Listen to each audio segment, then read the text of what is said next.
6월 1일 주일 새벽입니다. 주님께서 주시는 말씀으로 하루를 시작하는 귀한 시간 되시길 바랍니다. 다 함께 찬송가 276장 찬양하시겠습니다.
오늘 하나님께서 우리에게 주신 말씀은 민수기 32장 1절에서 15절까지의 말씀입니다. 르우벤 자손과 갓 자손은 심히 많은 가축대를 가졌더라. 그들이 야셀 땅과 길르앗 땅을 본즉 그곳은 목축할 만한 장소인지라. 갓 자손과 르우벤 자손이 와서 모세와 제사장 엘르아살과 회중 지휘관들에게 말하여 이르되 아다롯과 디본과 야셀과 니므라와 헤스본과 엘르알레와 스밤과 느보와 본 곧 여호와께서 이스라엘 회중 앞에 쳐서 멸하신 땅은 목축할 만한 장소요 당신의 종들에게는 가축이 있나이다. 또 이르되 우리가 만일 당신에게 은혜를 입었으며 이 땅을 당신의 종들에게 그들의 소유로 주시고 우리에게 요단강을 건너지 않게 하소서. 모세가 갓 자손과 르우벤 자손에게 이르되 너희 형제들은 싸우러 가거늘 너희는 여기 앉아 있고자 하느냐. 너희가 어찌하여 이스라엘 자손에게 낙심하게 하여서 여호와께서 그들에게 주신 땅으로 건너갈 수 없게 하려 하느냐. 너희 조상들도 내가 가데스 바네아에서 그 땅을 보라고 보냈을 때 그리 하였었나니 그들이 에스골 골짜기에 올라가서 그 땅을 보고 이스라엘 자손을 낙심하게 하여서 여호와께서 그들에게 주신 땅으로 갈 수 없게 하였었느니라. 그때 여호와께서 진노하사 맹세하여 이르시되 애굽에서 나온 자들이 20세 이상으로는 한 사람도 내가 아브라함과 이삭과 야곱에게 맹세한 땅을 결코 보지 못하리니 이는 그들이 나를 온전히 따르지 아니하였음이니라. 그러나 그나스 사람 여분네의 아들 갈렙과 눈의 아들 여호수아는 여호와를 온전히 따랐느니라 하시고 여호와께서 이스라엘에게 진노하사 그들에게 40년 동안 광야에 방황하게 하셨으므로 여호와의 목전의 악을 행한 그 세대가 마침내는 다 끊어졌느니라. 보라, 너희는 너희의 조상의 대를 이어 일어난 죄인의 무리로서 이스라엘을 향하신 여호와의 노를 더욱 심하게 하는도다. 너희가 만일 돌이켜 여호와를 떠나며 여호와께서 다시 이 백성을 광야에 버리시리니 그리하면 너희가 이 모든 백성을 멸망시키리라. 아멘. 이스라엘 백성들이 요단강을 건너기 직전에 르우벤과 갓 지파는 요단 동편의 땅을 기업으로 삼고자 요청하면서 가나안 정복 전쟁에 대한 책임을 회피하려는 듯한 모습을 오늘 본문에서 보여주고 있습니다. 하나님께서는 우리에게 믿음의 공동체를 주셔서 신앙의 성숙을 이루어 가게 하셨습니다. 그런데 우리의 인간적 선택과 행동이 때로는 그 함께하는 공동체에게 그리고 교회에게 악영향을 미치기도 합니다. 오늘 두 지파 르우벤과 갓 지파는 인간적 욕심에 따라 행동하다가 모세에게 책망을 받는 모습을 보여주고 있습니다. 하나님께서 명령하셨던 일보다 다른 것에 눈이 멀어 인간의 욕심으로 인한 행동을 할 때 여러 부정적 결과가 나타나게 됨을 우리는 너무나도 잘 알고 있습니다. 이스라엘 군대는 아모리 족속과 전투하여 완승을 거두었습니다. 남쪽의 헤스본을 수도로 삼아 통치하던 그 헤스본 왕 시온과 북쪽의 바산 지역을 통치하던 바산 왕 옥이 격파되면서 그 모든 땅이 이스라엘의 수중으로 들어오게 되었습니다. 이 이스라엘이 전쟁에서 계속 승리를 하다 보니 하나님께서 약속하신 가나안 땅으로 들어가기도 전에 그 요단강을 건너기도 전에 바로 생각지도 못한 그 점령지, 즉 땅들이 생겨나기 시작을 한 것입니다.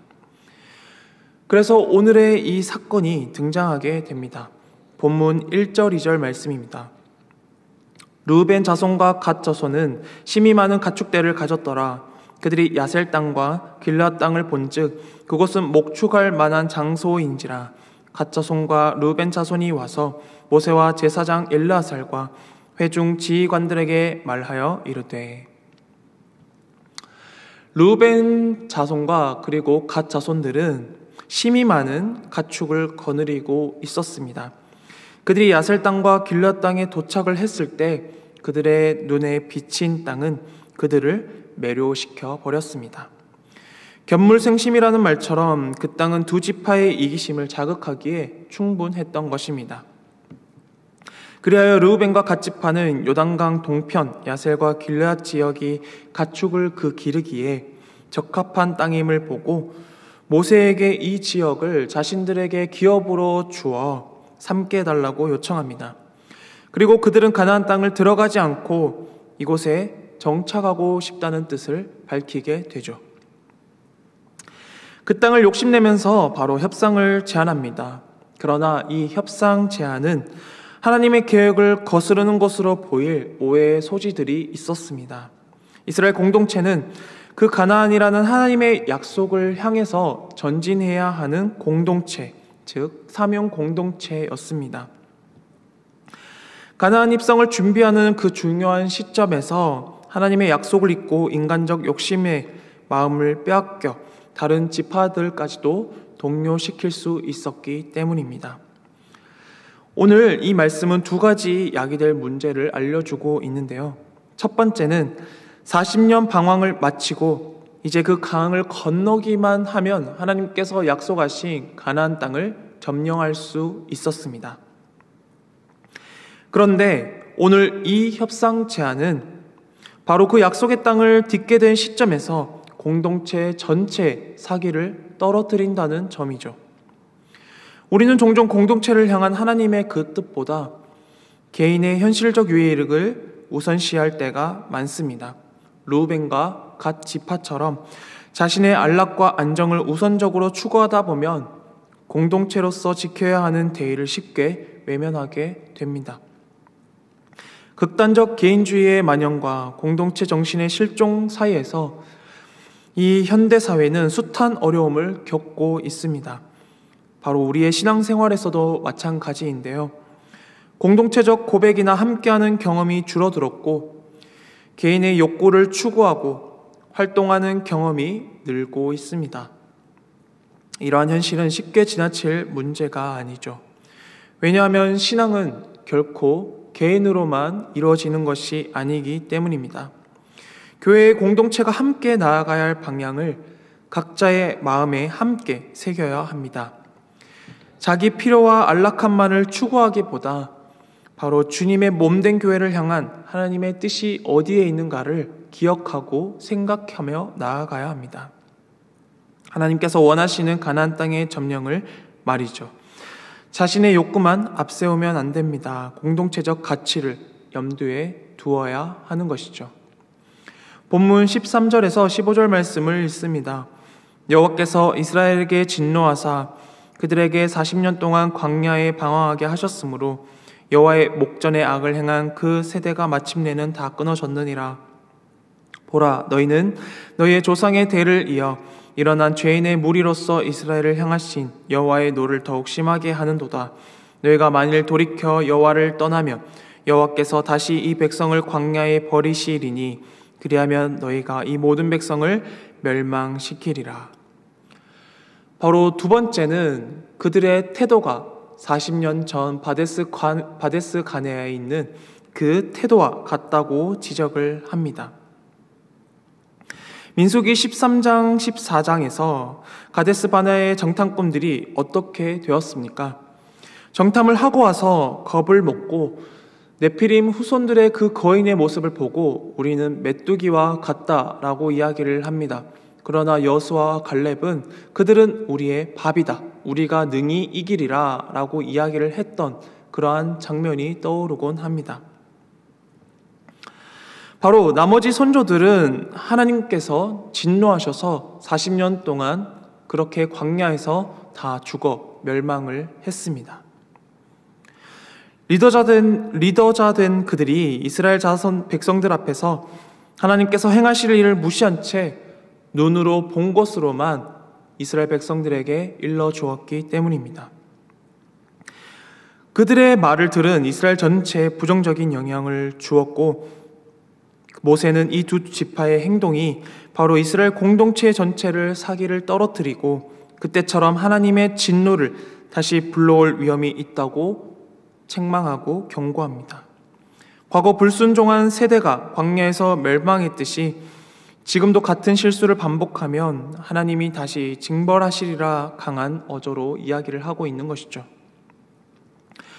혹시 아브람과 롯의 이야기를 기억하십니까? 아브람은 하나님께서 명령하신 그 본토 친척과 아비집을 떠나서 하나님께서 이르는 땅으로 가라고 했지만 모든 것을 다 데리고 왔던 것을 기억을 합니다. 결국 그 아브람의 조카 롯이 자기 눈에 좋아 보였던 소돔과 고모라로 갔던 것을 기억합니다. 그 땅은 바로 풍요로워 보이는 땅이었지만 그 땅은 죄악으로 가득한 도시였습니다. 그가 선택한 곳은 하나님을 떠난 최악의 땅이었고 불로 심판을 받을 곳이었습니다. 결국 롯은 아내를 잃어버리고 두 딸과 함께 범죄를 행하는 그러한 사람이 되고 맙니다. 그러한 민족의 결과를 가지고 오게 되었죠. 우리가 말하는 믿음의 조상 아브라함이었지만 하나님께서는 책임을 지게 하셨습니다. 본인의 욕심이 공동체에 어떤 영향을 가지고 오게 하는지 잘 알려주는 본문인 것이죠.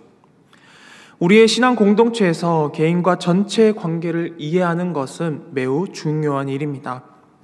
이 각 사람의 전체를 이루기 위한 지체로 하나님께 부름받은 자들이기 때문이죠. 저희가 외운 말씀 암송 중에 고린도전서 12장 25절에서 26절 말씀, 서로 돌아보아 사랑과 격려하기를 선행을 격려하며 모이기를 폐하는 어떤 사람들의 습관과 같이 하지 말고, 그러한 말씀이 있습니다. 그리고 모이기를 폐하지 말라고 이야기를 합니다. 공동체의 필요를 외면하고 말로만 사랑을 이야기하는 것은 정말 위험한 것입니다. 공동체는 서로를 돌보며 함께 기뻐하고 함께 아파할 책임이 있기 때문입니다. 이제는 말씀을 마무리하겠습니다. 모세는 과거 조상들의 그 불순종을 상기시키며 두 지파를 격려하거나 아니면 책망하고 있습니다. 이 두 지파의 요구가 공동체 전체에 미칠 부정적 영향을 경고하는 것이죠.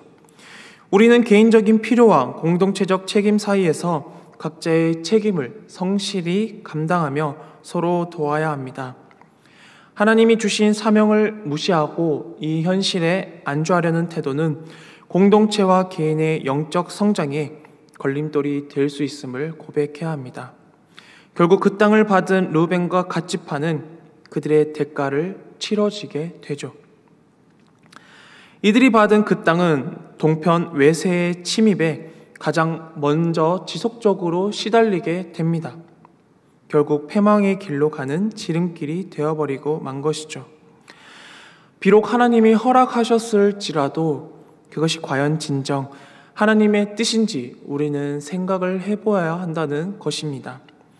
당장의 편안함과 이익을 추구하며 내 삶이 나아졌다고 생각할지도 모르겠습니다. 그러나 우리는 그 하나님의 약속보다 그 순간 세상의 것에 마음을 빼앗긴 상태가 되어버리고 마는 것이죠. 우리의 진정한 기업은 눈에 보이는 세상의 것이 아닌 하나님께서 우리에게 주신 사명과 비전임을 다시 깨닫고 나아가야 합니다. 연약한 우리는 보이는 것에 쉽게 마음을 빼앗기곤 합니다. 하지만 하나님의 뜻에 순종하려 더욱더 노력해야 합니다. 끊임없이 하나님께 묻고 생각하며 맡겨주신 그 사명에 우리의 마음을 귀 기울여야 합니다. 성도 여러분, 하나님이 우리에게 약속하신 그 기업은 세상의 물질적 풍요나 안락과는 비교할 수 없습니다. 그러므로 영원한 생명과 하나님 나라를 바라보며 매 순간 하나님의 말씀에 순종하며 하나님의 말씀을 따르는 그러한 복된 그리스도인들이 되어야 할 것입니다. 기도하겠습니다. 주님, 우리의 눈에 보이는 이익과 안락함이 때로는 하나님의 뜻을 놓치게 하고 우리로 하여금 영적인 싸움을 회피하게 만들었습니다. 우리가 순간의 유익보다 영원한 약속을 붙들게 하시고 개인의 편안함보다 공동체의 사명을 먼저 바라보게 하옵소서. 연약한 우리 마음에 성령으로 감동을 주셔서 세상의 유혹 앞에서도 주님의 뜻을 따라 순종하게 하시고 교회를 세우는 지체로서 책임을 다하게 도와주옵소서. 우리를 가나안으로 인도하시는 주님만을 따르게 하시고 우리의 삶이 하나님의 나라를 향한 믿음의 여정이 되게 하옵소서. 주일 아침 모든 성도님들에게 주님 주시는 위로와 평강이 있게 하시고 특별히 수련회로 출타 중이신 담임 목사님의 일정 가운데서도 함께하여 주셔서 안전사고 없이 모든 일정 가운데 지켜주시고 보고 듣고 느끼시는 모든 것이 주님의 은혜 가운데 있게 하여 주옵소서. 오늘 하루도 주님께 맡겨드립니다. 예수님 이름으로 기도드립니다. 아멘. 하늘에 계신 우리 아버지, 아버지의 이름을 거룩하게 하시며 아버지의 나라가 오게 하시며 아버지의 뜻이 하늘에서와 같이 땅에서도 이루어지게 하소서. 오늘 우리에게 일용할 양식을 주시고 우리가 우리에게 잘못한 사람을 용서하여 준 것 같이 우리 죄를 용서하여 주시고 우리를 시험에 빠지지 않게 하시고 악에서 구하소서. 나라와 권능과 영광이 영원히 아버지의 것입니다. 아멘.